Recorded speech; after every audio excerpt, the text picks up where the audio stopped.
Hello, welcome back. Today, unfortunately I had to leave the camera off because I tried to film this video before and it crashed.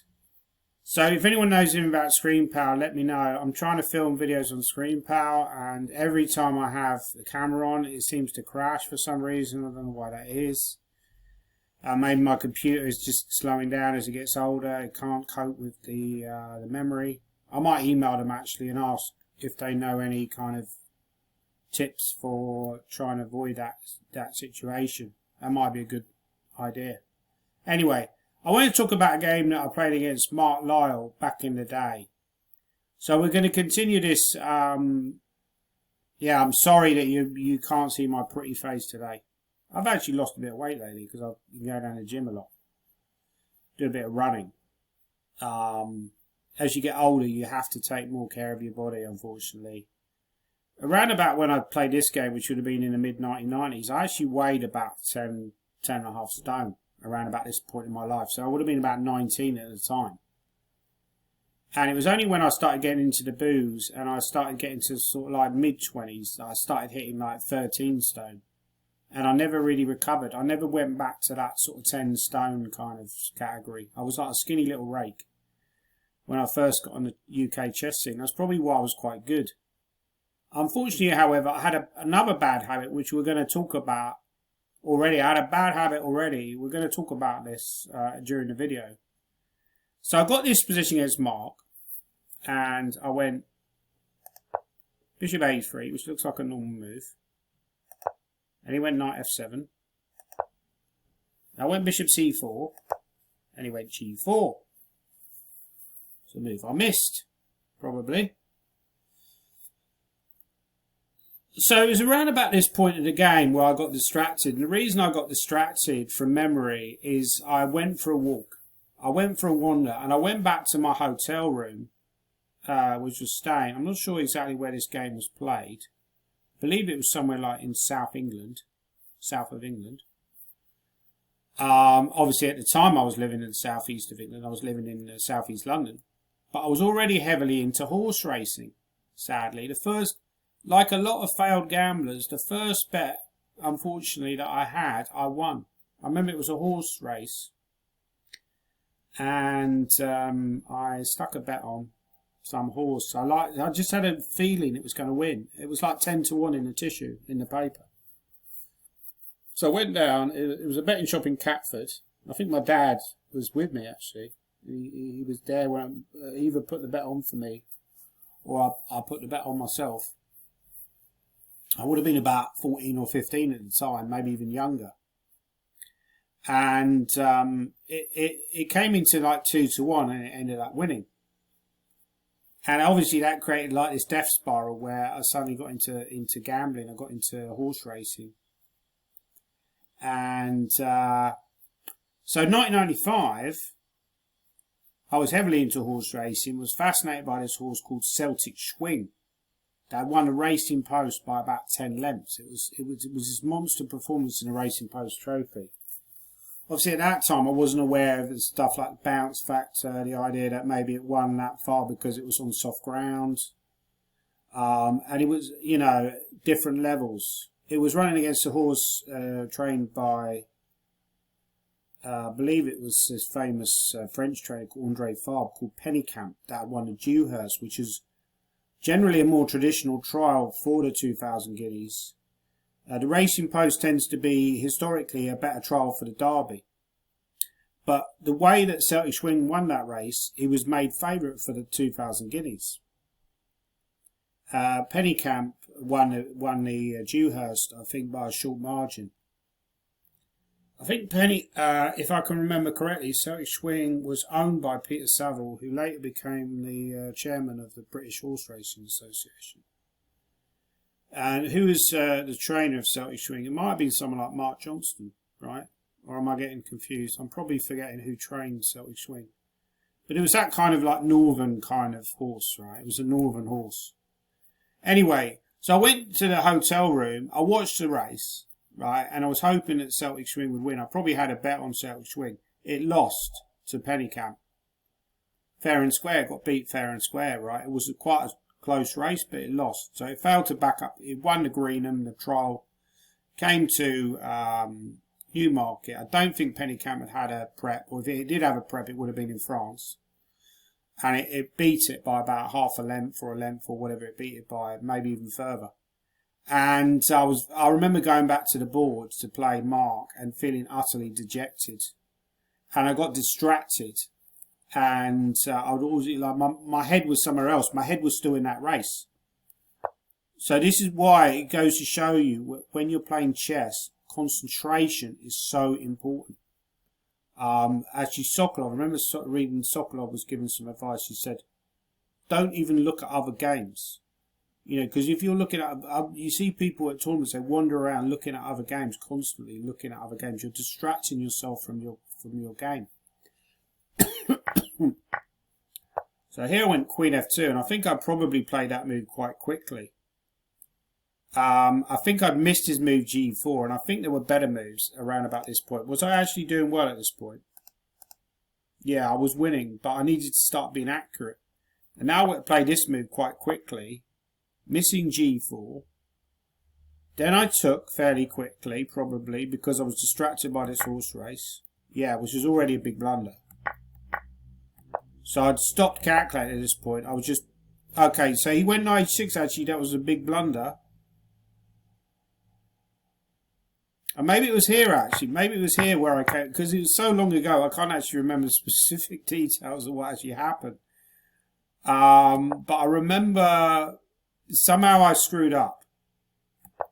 Oh, it was here, Rook D8. I think I blundered here with Rook D8. So I kind of like, right, I'm going to coast to victory. I come back from the horse race, right? He went King G7, and because I was distracted by this horse race, I think this was the point where I came back from the horse race. And I played this terrible move, Rook D8. And I started to realise, actually, that was a pretty bad move. And what I should do, you know, if you start calculating it, you can see moves like here. He's basically done for. Like, if I hadn't got distracted by this horse race, I might well have found Bishop takes D6. I mean, even after this, you can probably just do this straight away, right? Of course you can, and you're completely winning. Mark's a nice guy, actually. I played him a few times, and I think I lost to him a couple of times this game, and I lost to him in the tournament in Coulsdon. But I beat him a few times as well. I don't think we had many draws. Lost to him in a kind of theory line in Coulsdon, like years ago. So most of our battles were years ago. But he's a nice guy, actually, and he's quite an unconventional approach to life. It was an unconventional opening. He played a weird variant of the Ryder Pez. And yeah, Rook D8, shocker. I think I played that quite quickly because my mind was still in that horse race. And he went knight F6, and suddenly I realised, oh my god, what have I done? Now he's threatening like Queen G5 or Queen E4. So I think the reason was that I thought if he takes here, I'm going to have a check, right? Forgetting about knight F6, stopping the check. I think I just missed knight F6. Suddenly he's threatening Queen E4, and now it's not so easy for white, and now it's starting to go downhill. That was also a mistake. Apparently I'm supposed to play... Hang on. Let's go back to what happened. Really, actually, I'm still winning even here. I should take with a rook. you even just take this. There's just nothing. Like here, you come back. And if they take here, you go knight E8 check, and you win. Because they can't go to G6, so they have to go here. And they will eventually, yeah, because otherwise they're going to lose the... Yeah, and all this would have seen, I possibly would have seen, if my head wasn't scrambled. Admittedly, I was a much weaker player then than I am now. So it's quite entirely possible I would have been able to restructure and win the game. And I actually blundered here as well. Like, yeah, knight D7 was already winning. Oh, actually, I think maybe this was the moment. I think this was the moment where I was under the impression in the game that I blundered this rook, right? Not realising that actually I was still winning the game. And I remember thinking, this is lost for white. I remember thinking during the game, this is lost for white. So I blundered. I thought I'd blundered the rook on d8, but I hadn't actually blundered. I remember I did a blunder in the game. I can't remember a specific moment where I came back from a horse race, but I remember I did like a big blunder. Or I thought I did a big blunder, not realising actually this position's still winning for white. Yeah, and rook g7 is correct. Bishop b4 is correct. You know, how am I not winning this game from here? This is a shocker.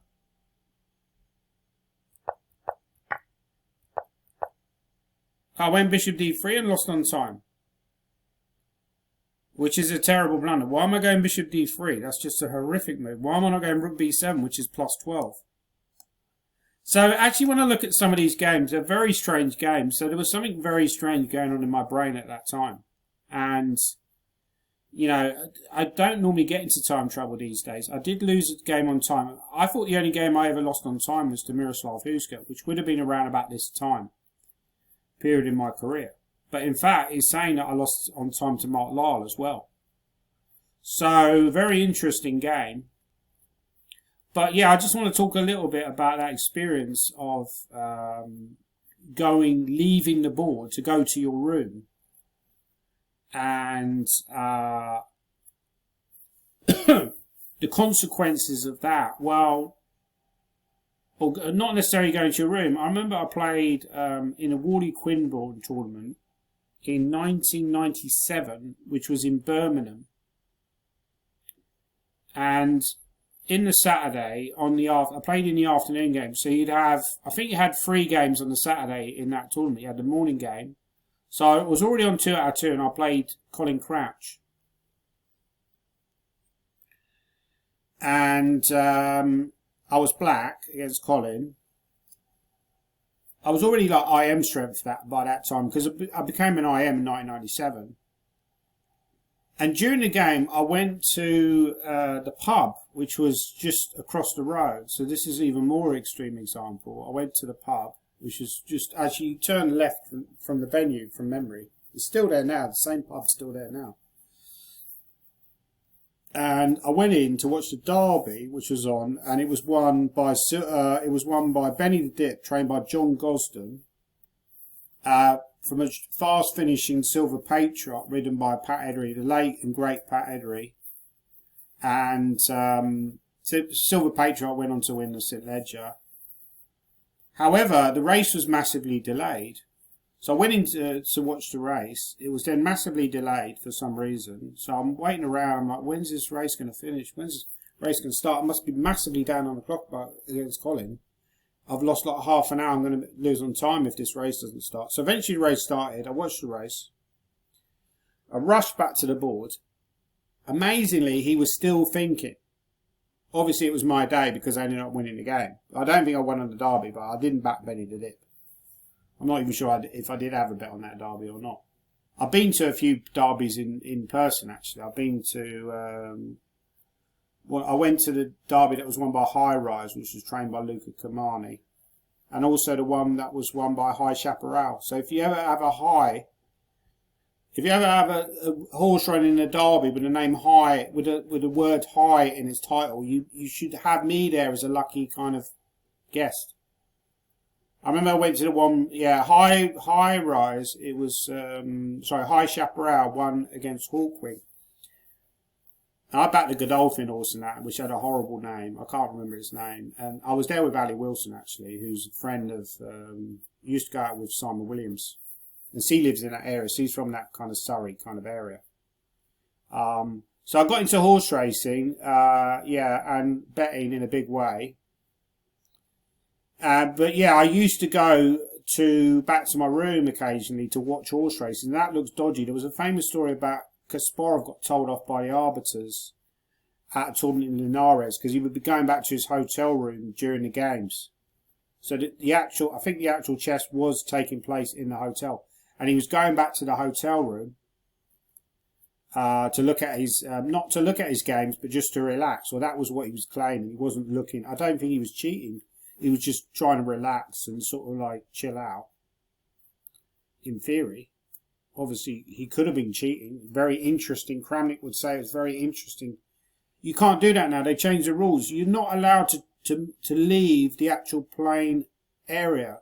These are, I think, it's still a FIDE rule. So if I did that now and I went back to the hotel room during the game, obviously nowadays with all the paranoia with computers and everything, people would probably go, look, this guy's cheating.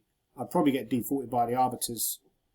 So I believe that is a rule. You're not allowed to leave the playing arena. So if you're playing in a tournament, I've done this before as well. I've gone to shops and stuff. Like you get hungry during the game, you wander off, go to a shop. You're not allowed to do that either. You're not allowed to leave the playing arena. So what I did then against Mark Lyle, you could not do now. But that was an interesting game, played in 1995. So we're continuing our series about reminiscing about old games that I played, the kind of, you know, my career as it is. And I hope to do more of these videos in the future. And yeah, so I'll be interested to see your comments down below. Have you ever had a game where you've wandered off from the board? Was there anything interesting that happened? Did you ever get into trouble with the arbiters for leaving the playing hall? You know, anything like that, anything similar to the story that I've told in this video. I'll be interested to know what you think. So again, thanks a lot for watching. Please subscribe to the channel. Please like the video. I'll list some of my books below in the comments. You can buy some of my books. My book's out, which is called Chess Analysis Reloaded. There's also a book called Tournament Battle Manual, which is out. Please buy my books and support a struggling GM. Thank you.